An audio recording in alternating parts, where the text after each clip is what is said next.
Hello everyone, Linker here, back with some Endgame niche strategy video. In this one I want to showcase 3 sets: the King's Tower meta set, a niche set featuring a hero people often forget about in the endgame, and lastly some new hero synergies with Alna. This will all happen at the new minimum power settings and King's Tower floor is around 600, so lay back and let's get to it.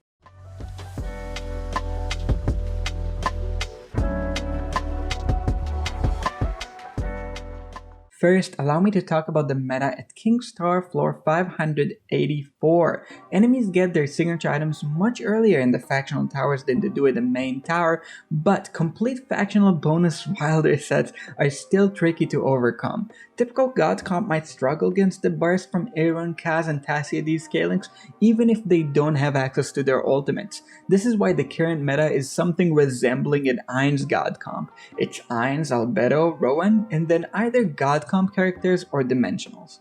Think twins where their ult is crucial, occasional assist to cancel a key ult from the enemy, or various dimensionals like Arthur where a tank is needed, Ezio picking off weakened enemies, and some others. Specifically I used Talene here since my Ezio needed the healing boost to live through the initial burst, which allowed them to pick off these enemies, blink and you'll miss it, in the weakened wilders after the Ainz ult.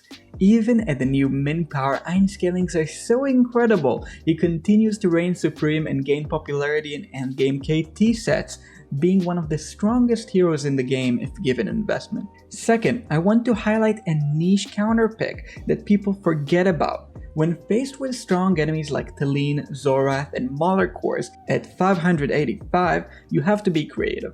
The main set for this is a Daemon one that relies on you getting super lucky with a bunch of shield steals, but I found something much better and much more consistent to that: Khazard. Why Khazard is good here? Many reasons.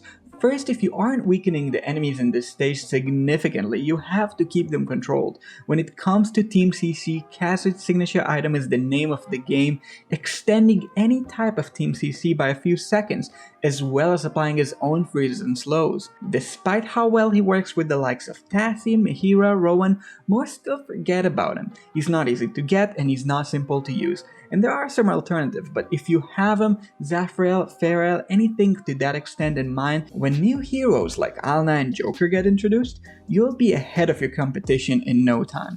It's not just CC that Khazard is here for though.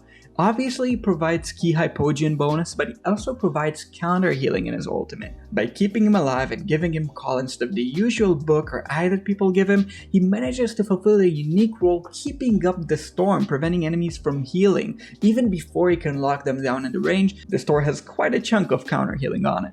Another unknown fact about Khazard is he's the slowest weather setter, but he's a weather setter nonetheless. His ult cancels enemy Skriath Sandstorm you'll see here consistently once you get the CC and ultimate chain up, which is a key to maintain the momentum. Kind of a very niche counter pick to cancel that weather condition from Skriath.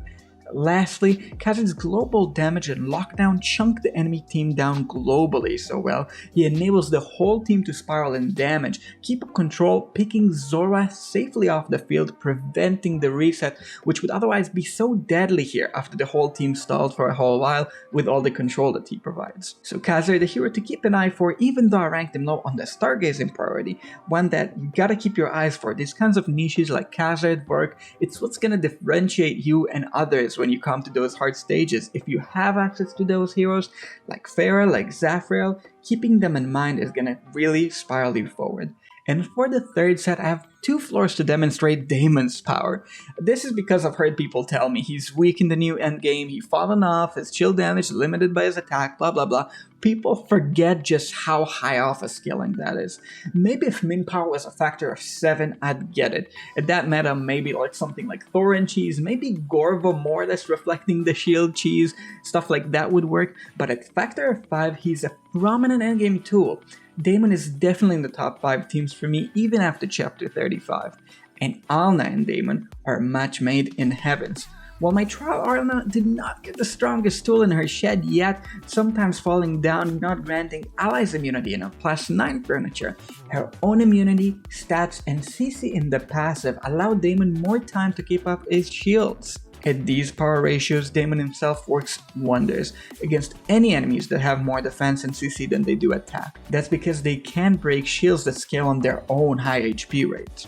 It's also worth noting that haste scales in favor of Damon here, since his allies bring him up back from 0 minus 40 that comes up from the Allen passive, and the first 40 points of haste you either gain or lose make much more difference than the next 40. Look at how slow the enemies are, even without any allies slowing them.